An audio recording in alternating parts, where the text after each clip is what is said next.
This is my third year of living back in my hometown of Anchorage, Alaska. And my life is completely different from the last time I lived here.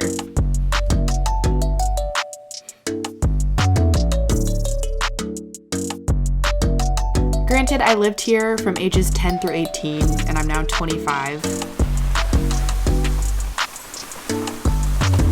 But I'm also just a completely different person that I think even my younger self would never imagine me becoming. Hi, Annabelle. Say hello. That's a pretty face. And the other day while I was cleaning out my closet, I found a letter that I wrote to myself when I was younger.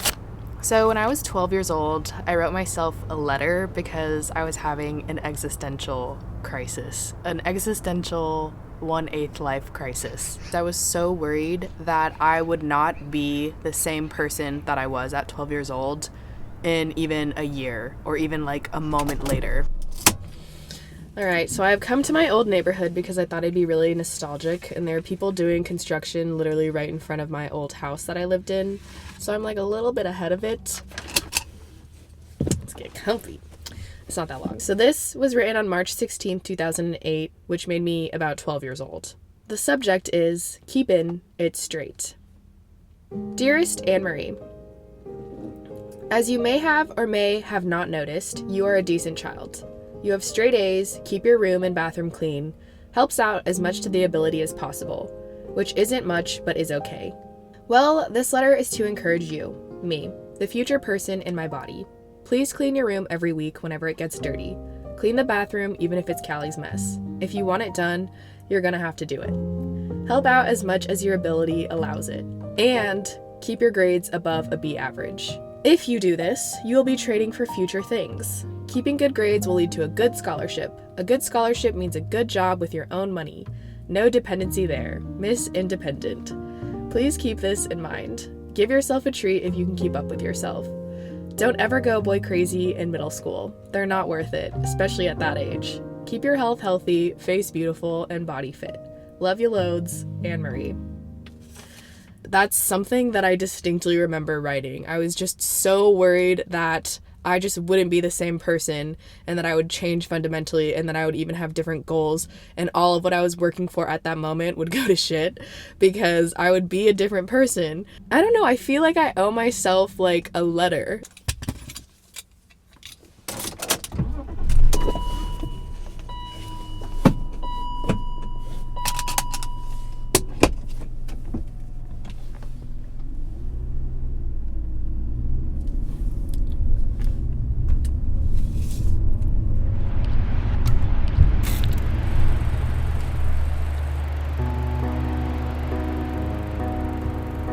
Dear 12-year-old Anne-Marie, you had an existential crisis at 12 years old. You will have a lot more. That's just who you are. You think a lot, maybe too much. You care a lot, maybe too much. But these aren't inherently bad things. This is probably why you're a decent person. You're extremely empathetic and overly aware of yourself, your body, your presence in a room, and your place in the world. It's your nature. And also childhood traumas. You'll get everything you set up for yourself at 12. In fact, you'll spend most of your life successfully training for future things. You'll get straight A's throughout high school, except for that stupid B in first semester freshman year biology. You'll get involved in your community, you'll fall in love with it, and you'll be good at it because you genuinely care. You'll get scholarships and into dream schools, internships, and what 12-year-old you would think is your absolute dream job. You'll become really good at this life, only to realize you don't want it. My last and final resolution is to do what I want to do.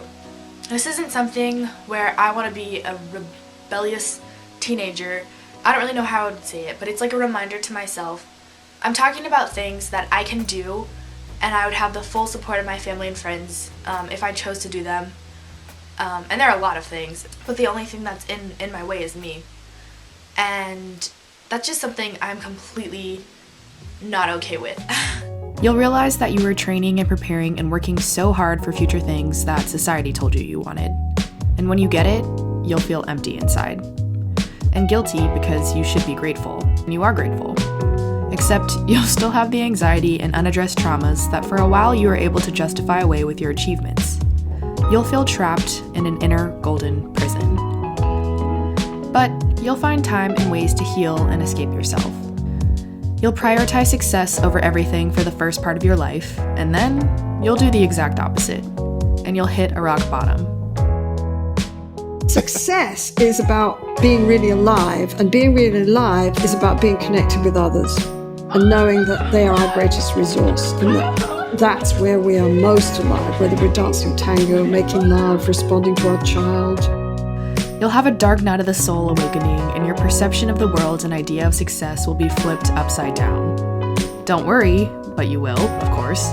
You just need patience, like Mom always said, and to trust yourself, your intuition, inner voice, and your own path.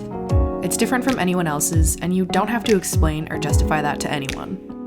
And the people who matter already know. Instead of focusing on how clean your room and bathroom look, these external perceptions, you'll focus on yourself and your internal state of being. You'll learn that anxiety is your body's way of talking to you. Your highly sensitive body talks to you a lot. You'll find unhealthy and eventually healthy ways to cope, though it'll take a long time and a lot of trial and error, and will always be a work in progress. Where you once felt trapped by your own body and anxious ails, you'll find relief in the realization that all those thoughts and ideas trapped in your head can flow out and into life too. You'll find an escape out of yourself and find comfort in yourself and in your own company. You'll try hard to control things until you realize you just can't, and that the only thing you can control is how you respond. You'll start to pay attention to what truly makes you happy, and you'll prioritize community simply because you believe that we were all put on this earth together at this very moment in time versus any other point of existence, and that has to mean something and be reason enough to be kind and care about each other.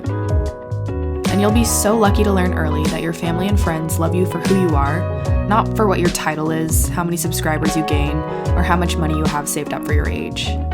You'll realize that people, love, and connection matter the most. And you'll realize that connecting is your superpower, what you love to do most, and what fulfills you the most.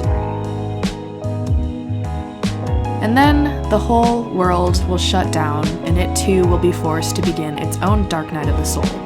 And you'll crawl out of yours, and you'll realize that your problems are small, and that no one really cares.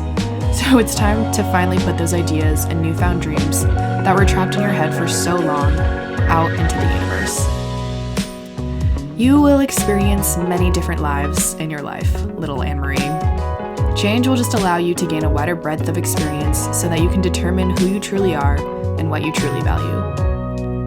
And don't worry, you'll never really lose sight of who you are anyway. So here is my last reminder now and for whenever you need it. The universe always wants to see you, so go.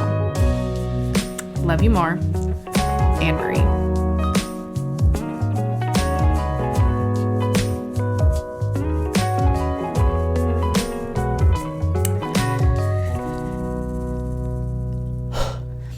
I think that's good. Thank you for watching. See you in my next video. Bye-bye. In the end, what none of us can bear is the feeling that we're alone and that we don't matter to another human being. And our world doesn't talk much about that.